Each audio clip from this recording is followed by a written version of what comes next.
It is. Thank you for being on the panel. Our fourth panelist, Jan Judenfeld, is CTO for Sony Ericsson, and of course I asked him if I should just introduce him as Sony, because as you know, Sony has acquired the interest of partnership. So tell us a little bit about your function and maybe a word or two on the integration issues coming up, and then we'll get into the Q&A. So, Jan, please. Very good. Thank you. Yes, my name is... There are a few seats up front here, 2, 4, 6, 8, if you want to come up front. Sony story. And I think this is, of course, also we launched the first Sony Xperia phones yesterday. And so this is one of them. This is the Ion, called Xperia Ion, Sony, branded. And this is with AT&T. So this is what we are doing on the LTE side. Full HD quality in the display and cameras, of course, everything like that. So my background is I've been in the wireless industry. I've been with Ericsson for most of my life, like 30 years.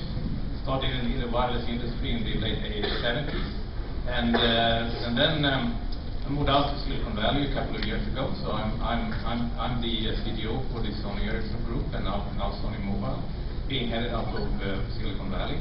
And of course I was the CTO for Ericsson for many years, inventing a lot of new technologies like GSM, 3G, Bluetooth, WAP, and all this stuff. So I mean, building the LTE networks as Verizon and others are doing as well.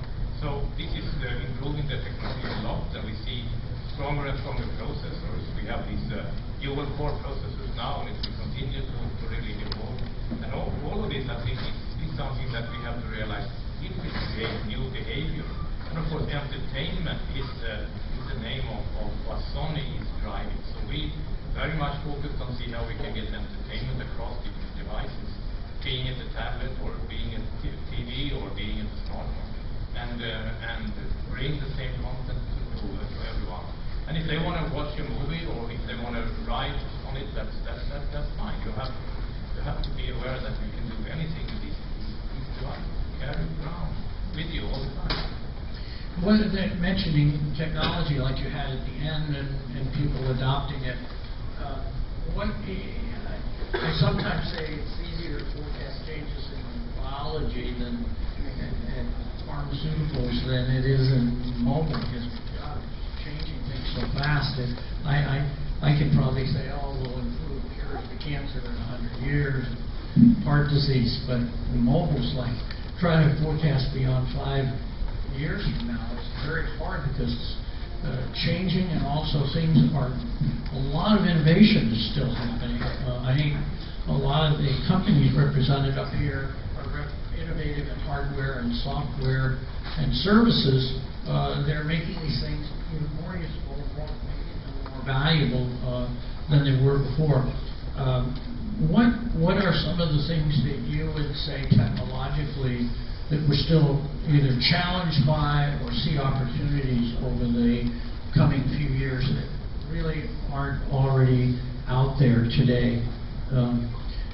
Let's just go down, start with Steve and go down to Ken, Laurie, and John.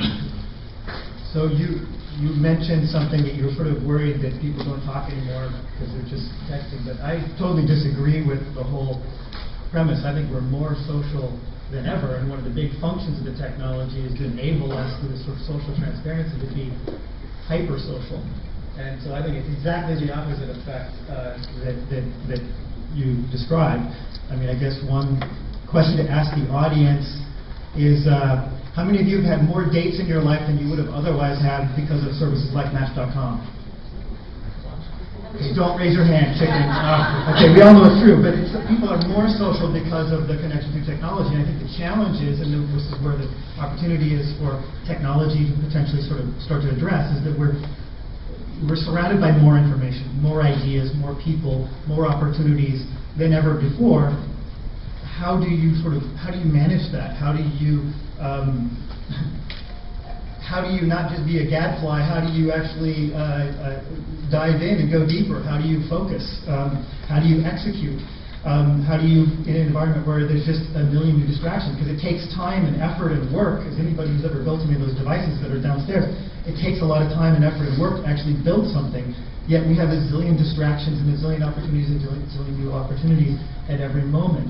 And I think that's where, those are the kind of problems that we're trying to solve, is how do we kind of solve this dilemma of having a space where, yes, you can have lots of ideas, and yes, it's okay to capture them, and yes, it can kind of stay with you, yet you can also drill in and focus and execute and finish your projects. And I think that's kind of the productivity conundrum right now, is that, is this making us more productive or less productive? We don't know yet. It can work either way. How do we solve that dilemma?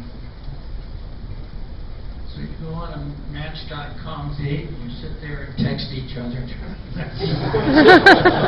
It's going to end up having LTE, and we have cameras in these things. What are some of the technical challenges and things in being the next three people here making things that are produced? So they must think there's some challenges still left, or they would say, oh, we're already done, this is our last product. I don't think that's going to happen. I think it's an amazing time. There are hundreds of battles going on there. They're all interdependent, and hundreds of different technology battles. But I'll just pick a couple that are of interest to me. I think NFC and e-wallet, this could be the year that really starts to get traction. I think there's going to be some pretty high-profile demonstrations of technology. Really, before it becomes mainstream, but London Olympics should be a good showcase for that. But the element of that really interests me is the social transaction part. I think, on social networks today, to a degree, I become an advocate for products. But as I buy things, I can share what I'm buying, and did I get a good deal, and am I happy, and where am I going on holiday? Do you want to come there? Do you want to, I'm going to a new gig. Do you want to come there as well? The ability to share what I'm buying and what I'm investing in. And moving from just being an advocate to really becoming an agent for products, and really putting my reputation on the line by saying, look, I like this thing, I think you guys might like it too. Because it's well known that a reputation from somebody, a recommendation from somebody I know is worth an awful lot more than a recommendation from somebody I don't know. So I think that's really interesting. I think like becoming an advocate, it's almost like an Avon lady from the 70s. You started to really put your reputation on the line and say, this is what I'm doing, I can use products. So there'll be a lot of activity around that space. The other bit that's really that I'm really energized by is this contextual relevance. I think the view is, particularly in social and particularly in mobile, there's a big fire hose of data that's just coming down, and it tends to serve the user, even if you're only on one social network, let alone if you've got multiple web sources and other social networks. So the ability to give context, to filter, to give relevance will massively change the way that mobile phones are used as a tool. I think if you start with even basic people